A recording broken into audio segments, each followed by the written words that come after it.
అందరికీ నమస్కారం. ఈ వీడియోలో రేపు సోమవారం రాష్ట్ర వ్యాప్తంగా స్కూళ్ళు కాలేజీలు అయితే బంద్ కాబోతున్నాయండి. ఆ బంద్కు గల కారణం ఏంటి వీడియోలో చెప్తాను. వీడియోని చివరిదాకా చూసి వీడియోని లైక్ చేసి ఛానల్ సబ్స్క్రైబ్ చేయండి. చాలామంది వీడియోని లైక్ చేయట్లేదు, సబ్స్క్రైబ్ చేయట్లేదు. దయచేసి సబ్స్క్రైబ్ చేసి సపోర్ట్ చేయండి. చూడండి, విద్యార్థులకి ఈ మధ్యకాలంలో సెలవులు ఎక్కువగా వస్తున్నాయి.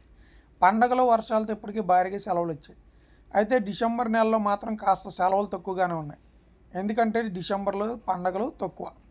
క్రిస్మస్, బాక్సింగ్ డే సందర్భంగా 2 రోజులు మాత్రం సెలవులు ఉన్నాయి. కొన్ని క్రిస్టియన్ స్కూల్కి మాత్రం 5 రోజుల పాటు సెలవులు ఇస్తారు. ప్రభుత్వ స్కూల్కి అయితే సెలవులు తక్కువ.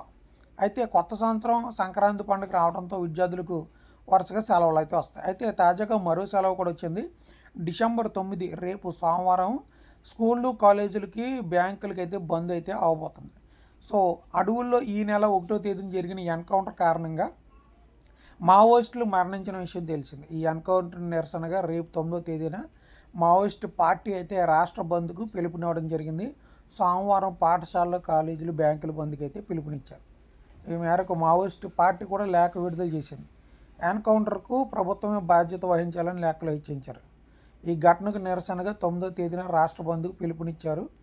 ప్రజలు స్వచ్ఛందంగా పాల్గొని బంద్ను విజయవంతం చేయాలని.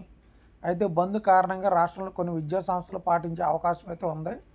మావోయిస్టు ప్రభావం ఎక్కువ ఉన్న ప్రాంతాల్లో బంద్ ప్రభావం ఎక్కువ అవకాశం అయితే ఉందన్నమాట. సో రేపు మావోయిస్టు ప్రాంతాల్లో స్కూళ్ళు, కాలేజీలకి అయితే బంద్ ఉంటుంది. ఆదివారం ఎలాగో సెలవు కాబట్టి 2 రోజులు అయితే సెలవు అయితే వచ్చిందనమాట. ఇది వీడియో లైక్ చేయండి, ఛానల్ సబ్స్క్రైబ్ చేయండి. Thank you.